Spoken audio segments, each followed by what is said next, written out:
The latest US intelligence shows just how costly Russia's winter offensive has been.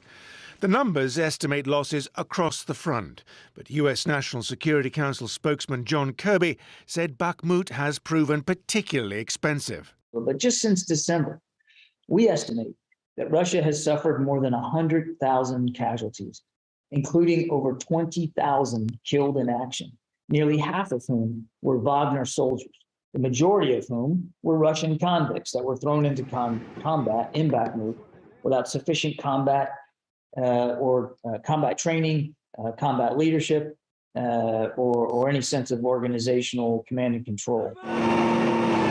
Ukrainian officials have long spoken of the scale of Russian losses near Bakhmut. They have accused Russia of launching unsupported infantry assaults for minimal gain. On Tuesday, the Kremlin rejected the US claims. They were plucked from thin air. Washington does not have the capability to give any correct figures. They do not have that kind of data. This is how it should be treated.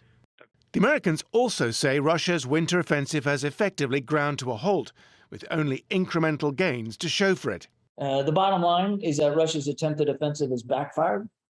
After months of fighting and extraordinary losses, Russia continues to be focused on a single Ukrainian city with limited strategic value.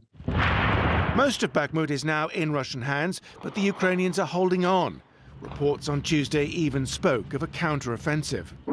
Meanwhile, Kiev's long-awaited spring offensive is expected to begin any time, and Russia's forces, far from advancing, now appear to be focused on preparing for that.